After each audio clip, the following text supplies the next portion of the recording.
Today I'm going to do a quick video on tearing down a couple of battery packs.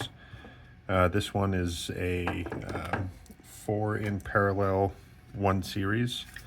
First thing I do is look at the side here. You can kind of see that ridge there. That's an indication that's probably the top. You can see there's some plastic along the top and the bottom as well under the heat shrink. So you're good to slice along there. And then get under it. You'll note that I also started from the negative side. It's much less likely that I'm going to cause something nasty to happen on that side. Pull off the outer sheathing. Let's see, we got a little bit of Kapton tape here. I'm just going to rip that off of one side.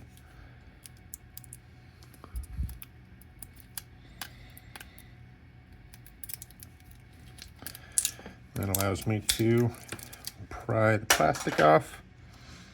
Now we're left with a pack here. So on this kind of thing, we always want to start on the negative side. You're much more capable of prying on things without causing a problem. I'm just going to gently pry up here.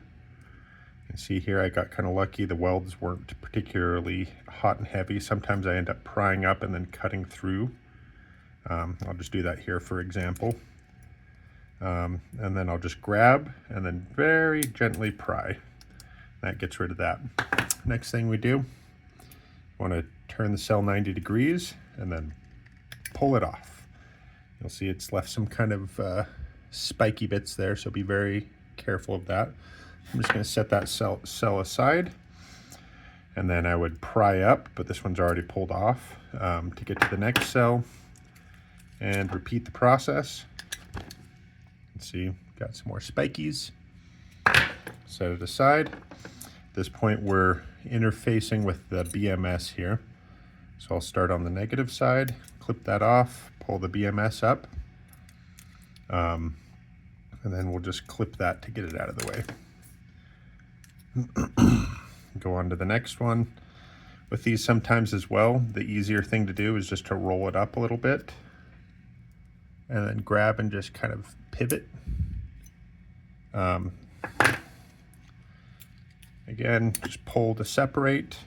You can see this one now we've left a bit of a tail. I will put my fingers up. If you see here how my hand is past the top, and then I will use that as my pry point. So I'm grabbing onto it and then I'm prying against my thumb to pull up. Get rid of the nickel strip. This one's been stripped. And then on this one, same thing. Gonna grab negative side, pull it up. Positive side. Again, you don't really want to be prying against this face because this is technically negative, that's positive. There's some plastic there, but you can pry through it and cause yourself some grief. On the end pieces, sometimes you'll get this kind of a situation where you've got just a bit of an extra tab. Just be careful. Carefully get in there, grab it, pry it up so that it's tabbed up like that. And you can grab it, pry it off. Then you're going to want to go through and clean these up just a little bit. Again, I just use my thumb as a pry point, grab, and pry off the bits of nickel. And you'll see that it's still got some nubs there, but it's not enough to be a problem. So that's the 1S pack I was talking about. Now I've already gone through on this pack. I just cut along where the tape is holding the battery pack together, and then slit along where there's plastic underneath so that I'm not risking damaging the battery. Pull the case apart and just get all the plastics off. You'll see on this one we've got positive, negative, and then we've got our BMS up here at top. This one's a little bit more complicated to pull apart than the last one because we've got competing polarities here in the multi-S pack. Again, I'm going to find a negative side that I can easily separate. And then just kind of feel for where everything's going and pull. We've got a cell separated. Next we come here, and like I say, I kind of like to roll it. It tends to be a little bit less likely to dome the bottom of these batteries. It's not necessarily a deal killer, but it can cause you some grief. And then pull. We've got to clean that one up a little bit, but next we want to carefully snip this thing apart. So we've separated the BMS off. And then I'll take the BMS up here on top, pull it off. So BMS separated, work on the negative side.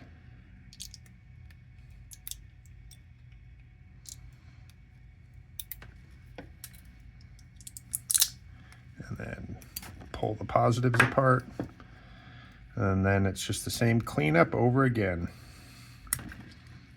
And then get your cells cleaned up. Once you're done cleaning them up, I've liked this little guy for doing the testing and charging. Right now it's got a different set that I already pulled apart. The NOR test is going to charge them up to 4.2, fully discharge them, and then fully recharge them. Here it tells you the internal resistance. This is not a super accurate measurement, but it'll give you kind of a ballpark for what's going on with it. And over here you can set the current of how fast it's doing the process that it's mentioning over here. When you first put a battery in, you'll, I'll actually just show you here. So when you first put a battery in, it'll flash on this side, and then you can cycle through and select the test you want to do. And then on this side, you can select that. Once this stops flashing, you can't change this either, and you've got to push and hold mode to change what's going on. Then once it's done, I'll take the battery and I'll just write the capacity on the side of the battery and then store this battery. I want to usually do at least 2 weeks to a month, and then you'll want to test it again and see what the voltage is. I don't usually keep batteries if they're below 4.15 after sitting for that long. That usually is an indication that they've got some bad internal resistance going on, and it's going to pull your battery packs out of balance. When you're building a battery pack, if you say had a 3S, you would want to, a 3S1P, you would just want to try to match these as close as possible.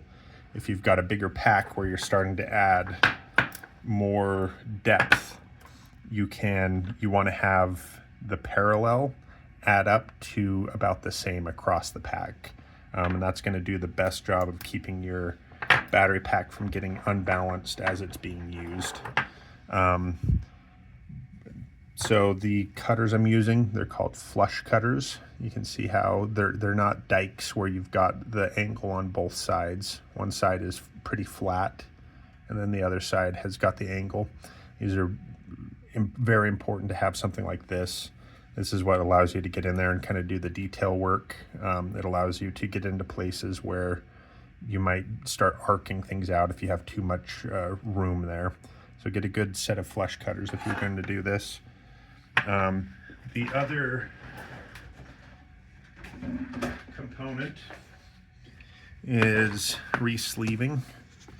So you can pick up a kit like this, and it'll just have little heat shrink tubes that you can pull apart. It can be a little bit difficult, but you just separate that, slide your cell down in, and then you heat shrink it. You want to have a little bit of overlap on both sides, so make sure your battery is centered. And then if you look in these batteries, that little white part there, that's actually a plastic disc that sits on the top.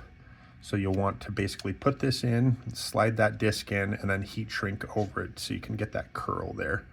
And that helps make sure that your battery is not going to arc out against adjacent cells or other situations like that. But that's essentially all that it is. It scales up pretty well as you go to larger battery packs, just following those principles. And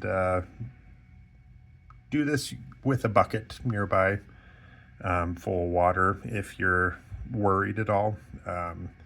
You want it to be submergible in the bucket, because if they're starting to have a reaction, get it completely under the water, they can't really do much at that point. And then the water will slowly discharge them to completely dead, and you can dispose of them. That will save you a lot of pain and heartache, potentially a burned down house or something like that, by having that safety precaution nearby. But just be very safe, be very mindful of everything that your pliers are going to be touching, and make sure you're not connecting together a pair of polarities that are going to cause you grief. If you follow those rules, you should be pretty safe doing this. And you should be able to recover a fair number of batteries out of whatever you're pulling from.